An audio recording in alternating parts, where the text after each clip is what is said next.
مفيش حد أكله من إيدي إلا لما قال أحلى من بتاع المحلات. بعمله بطريقة حلوة جدا. تعالوا النهاردة هحضر معاكم الغدا بتاعنا، كشري الحلة الواحدة. مش هخليكي تعملي كركبة ولا هخليكي تبهدلي الدنيا وانتي بتعملي الكشري. في ناس ما بتحبش تعمله بسبب ان هو بيطلع مواعين كتير. لا، تعالي نعمله بقى كله في حلة واحدة كده بطريقة حلوة وسهلة وبسيطة كمان. يلا، أول مرة بتشوفيني اشتركي في القناة وفعلي زر الجرس على الكل واعملي لي لايك للفيديو، وتعالي شوفي الكشري بقى عملته ازاي وشوفي الغدا بتاعنا النهارده كان ايه. اول حاجه جبت كده العدس بتاعي، جبت ربع عدس وغسلته ونقعته. وبعدين بقى هجيب البصل، طبعا انتوا عارفين البصل غالي، انا بجيب البصل ده كده من فتح الله. بصل جاهز، جبت بقى كده وحطيت في الحله زي نصها كده. ما بياخدش وقت خالص خالص في ان انتي تحمريه. حطيته كده في حبه زيت، مش زيت كتير كمان. وقلت بقى كده ايه احمره عشان هاخد الزيت اللي طالع منه علشان هعمل بيه الكشري بتاعي. وبقى كده البصل بصوا اتحمر وبقى جميل. هاخده بقى كده بالمصفى بتاعة البطاطس دي، هصفيه واطلعه على ورق مطبخ، مناديل مطبخ يعني.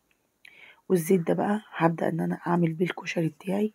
حلو قوي لما تعملي الكشري بالزيت اللي انتي حمرتي فيه البصل. هحمر كده في الشعرية دي اول حاجة. حطي بقى الشعرية، حطي الرز. مثلا حطي من كل حاجة كوباية. طبعا الحلة بتبقى مليانة، كل حاجة كده بالمج كوباية كوباية كوباية. هتلاقي الدنيا معاكي الحلة يعني بقت تمام ومليانة وما شاء الله، هتأكلي بيها عدد كبير. خدت برضو حبة زيت وقلت أعمل الصلصة بتاعتي، وحطيت فيها معلقة توم كده مفروم كبيرة.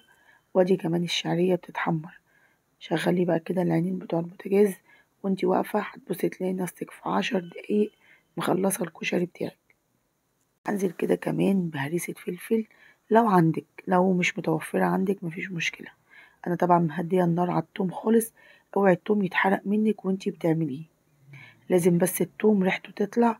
وبعدين تنزلي عليه بالصلصة بتاعتك سواء صلصة او طماطم، وتحطي بقى البهارات بتاعتك. تمام.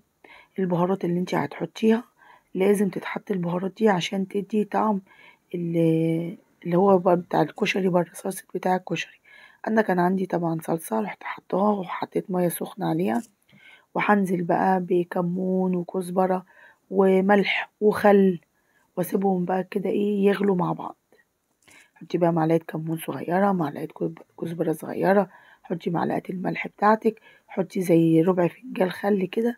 وسيبيهم بقى كده لحد اما الصلصة تشكشك كده وتبقى ايه الصلصة. انت شوفي انت بقى عايزاها تقيلة عايزاها خفيفة براحتك، انا بعملها وسط.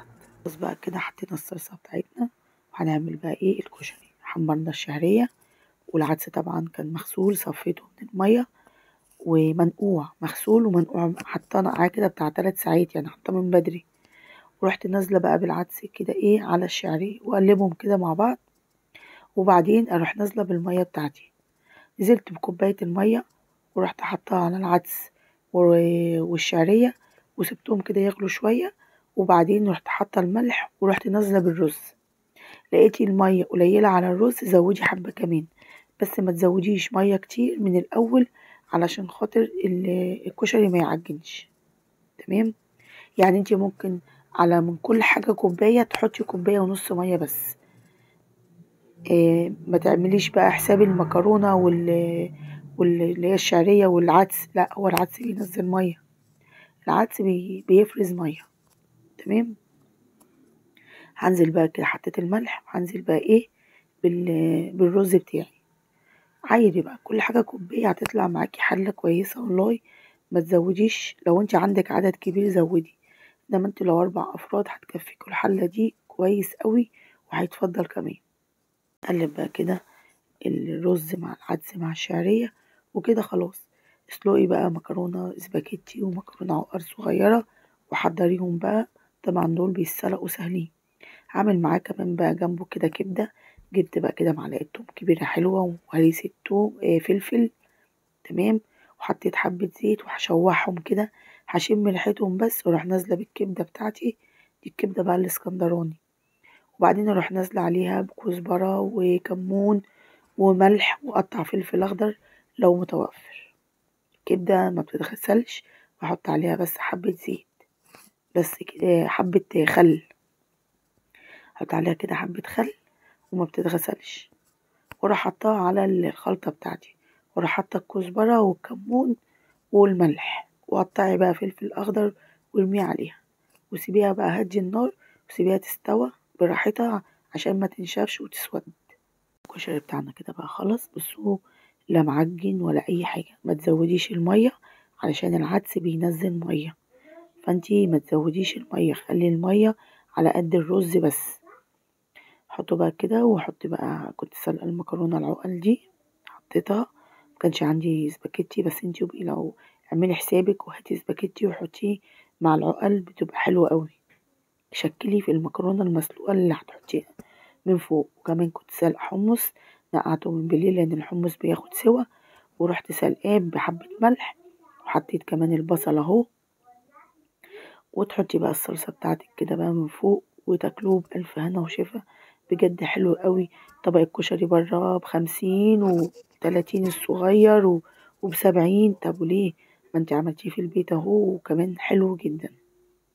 كمان بقى تعملي الدقة، جيبي معلقة توم، حطيها على النار، وحطي عليها معلقة زيت، وأول ما تشمي ريحة التوم كده على نار هادية، حطي بقى فنجان خل، وحطي معاها كزبرة، وتبقى أحلى دقة تاكليها. والكبدة هي كمان أكلة حلوة كده، تاكليها من بره بالغالي، بس عملتيها في البيت بأقل التكاليف.